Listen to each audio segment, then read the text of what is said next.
عمل بھی پیغمبر کے حسن و جمال کے خلاف نظر نہیں آتا تھا۔ فرمایا ہاتھوں میں بھی رگیں نظر نہیں آتی تھی، پاؤں میں بھی رگیں نظر نہیں آتی تھی۔ پھر اس کے حسن و جمال کو بیان کرتے ہوئے کہا ہاں اس کے حسن و جمال میں یہ بات بھی میں نے دیکھی، اس کا سینہ اور پیٹ برابر تھا۔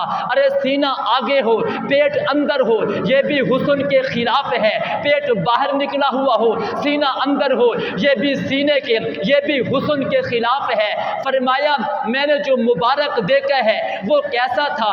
فرمایا وہ وسیمن تھا، وہ قسیمن تھا۔ میں نے کہا وسیم کسے کہتے ہیں؟ کہا کائنات میں یہ دو الفاظ سوائے پیغمبر کی ذات کے لیے کسی اور کے لیے استعمال نہیں ہوئے، ایک وسیم کا لفظ ایک قسیم کا لفظ۔ فرمایا وسیم کسے کہتے ہیں؟ کہا وسیم اسے کہتے ہیں کہ سر سے لے کر پاؤں تک ہر حسن و جمال کے ہر پہلو کو دیکھتے جائیں، جسم کے ہر عضو با کمال نظر آئے، بے مثال نظر آئے، اعلیٰ نظر آئے۔ میں یوں کہنا چاہوں گا پیغمبر کے چہرے کو دیکھ کر معبد نے کہا ہوگا یہ چہرہ کائنات میں اس جیسا کسی اور کا چہرہ نہیں ہو سکتا۔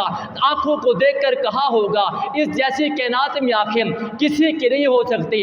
لب کو دیکھ کر کہا ہوگا اس جیسے لب کائنات میں کسی کے نہیں ہو سکتے۔ ہاتھوں کو دیکھ کر کہا ہوگا اس جیسے ہاتھ کسی کے نہیں ہو سکتے۔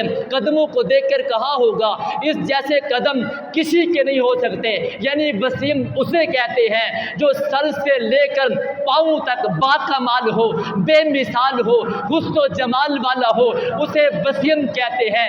کائنات میں بہت سارے لوگ ایسے ہیں چہرے کو دیکھو تو خوبصورت نظر آتے ہیں، آنکھیں دیکھو تو خوبصورت نظر نہیں آتی، لب دیکھو تو خوبصورت نظر نہیں آتے، پاؤں دیکھو تو خوبصورت نظر نہیں آتے، ہاتھ دیکھو تو خوبصورت نظر نہیں آتے، سینہ دیکھو تو خوبصورت نظر نہیں آتے۔ جناب معبد نے کہا میں ایک بات کہتی ہوں وہ مبارک جو ہمارے خیمے میں آیا تھا وہ وسیم تھا۔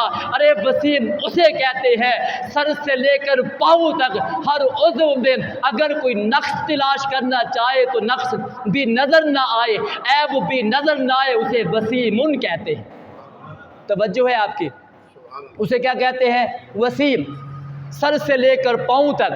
فرمایا ہر عضو با کمال بے مثال اعلیٰ مرقع، اور فرمایا کہ حسن کی اعلیٰ شاہکار اگر کسی کو دیکھنا ہے تو فرمایا وہ پیغمبر کو دیکھ لو۔ جناب معبد نے فرمایا وہ ایسا حسین تھا، اس لیے میں کہہ رہی ہوں کہ وہ وسیمن تھا۔ آگے ایک جملہ کہا وہ قسیمن بھی تھا۔ قسیم کسے کہتے ہیں؟ دنیا میں آپ اگر کسی حسین کو دیکھیں، ایک مرتبہ دیکھیں، دوبارہ دیکھیں تو دلچسپی کم ہو جاتی ہے، ایک مہینہ دیکھیں، سال دیکھیں، سال کے بعد دلچسپی کم ہو جاتی ہے۔ اللہ نے پیغمبر کو ایسا بنایا ایک مرتبہ دیکھو دل نہیں بھرتا، دو مرتبہ دیکھو دل نہیں بھرتا، تین مرتبہ دیکھو دل نہیں بھرتا، مہینہ دیکھو دل نہیں بھرتا، سال دیکھو دل نہیں بھرتا۔ ارے جس کو دیکھ کر نہ آنکھیں بھرے نہ دل بھرے اسے قسیم کہتے ہیں۔ جناب معبد نے کہا وہ وسیم بھی تھا وہ قسیم بھی تھا۔ اے ابو معبد جب تک وہ میری نگاہوں کے سامنے رہے میری نگاہیں بھی نہیں بھری، میرا دل بھی نہیں بھرا۔ جس کو دیکھ کر آنکھیں بھی نہ بھریں، جس کو دیکھ کر دل بھی نہ بھرے اسے قسیمن کہتے ہیں۔ تو جناب معبد نے فرمایا ابو معبد جو ہمارے خیمے میں آئے تھے وہ وسیم بھی تھے قسیم بھی تھے۔ میں نے کہا کائنات میں صرف میرے اور آپ کے پیغمبر ہیں جس کو بار بار دیکھنے کی حسرتیں کرتی ہیں، تمنائیں ہوتی ہیں، دل کرتا ہے کہ میں پیغمبر کو بار بار دیکھوں۔